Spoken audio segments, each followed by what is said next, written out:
Hi there, 9:15. Welcome back. So burnout, anxiety, depression, suicide reaching record levels, according to new data from the National Institute of Health. But there's hope for anyone who's struggling. And as we round out Mental Health Awareness Month, an expert is sharing how we can get to the root of tough emotions, behaviors, and addictions. Joining us live, addiction treatment specialist and recovery expert, TJ Woodward. TJ, so good to have you. Good morning. Good morning. I am so grateful to have this important conversation. As you said, we're rounding out Mental Health Awareness Month, so I think this is something that's really important we discuss. Absolutely. And the fact that some of these things, anxiety, depression, suicide, reaching record levels, I mean, what is going on? What can we do to stop this? Well, I think we have seen these rise throughout the years steadily, but the pandemic certainly ramped things up. You know, we were in isolation, people were in fear. There was a lot of polarization happening. I know in the behavioral health world, we're seeing more and more clients needing support. We're seeing, as you already mentioned, higher suicide rates. Mental health acuity is getting, more and more extreme. And I think the bottom line is people are feeling more and more isolated, and it's time for us to really support each other in our best and most possible mental health. All right. So when it comes to we need to support each other, how do we do that? Because it sounds easy, but also kind of overwhelming as well. Well, I think part of the conversation that's really important is that we don't stigmatize it. I think looking back, if you look even 20 years ago, I don't think people were really talking about mental health and wellness the way we are now.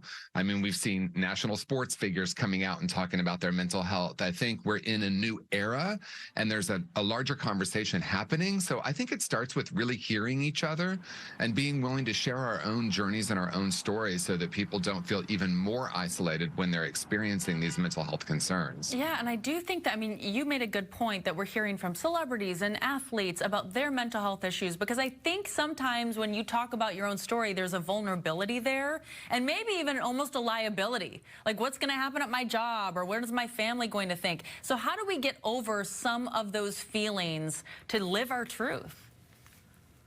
I think a big part of it is, as you said, vulnerability, authenticity. We're seeing people with great courage. I know, for example, I've worked with a lot of men, and I think traditionally men were not allowed to really talk about their feelings. We're seeing that change, which is really encouraging to me.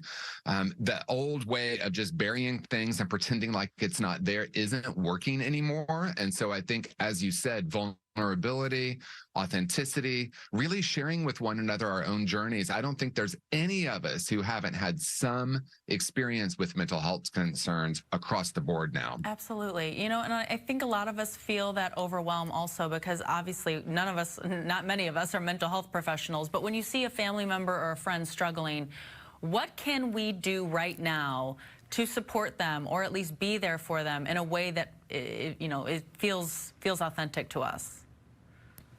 Well, I think a big part of it is really hearing them. I think some of us have a tendency to offer advice, and sometimes the best thing we can do for someone is just to say, I hear you. And I think one of the conversations I'm in that's really important to me is a shift from just looking at symptoms and behaviors. I mean, if we look back at the mental health profession over the decades, a lot of it has been, what are your symptoms? How do we get rid of them? And I think there is something important about that, but we're realizing now that it's not just physical or mental. There's also an emotional and spiritual aspect to it.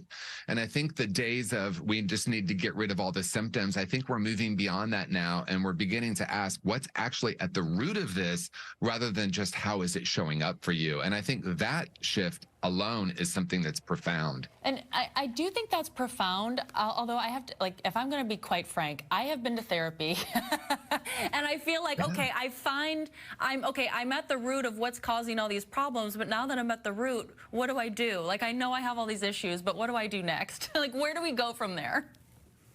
Oh my gosh, I love that you're saying that, because that was my experience. Really? All through my 20s. Yeah, I went to therapy and I'm like, now I understand the pattern. I understand where it came from, but what do I do with it? Right. And that's to me where the emotional and spiritual piece come in, because I think Traditional talk therapy alone isn't necessarily going to help us shift the pattern. We're going to recognize the pattern.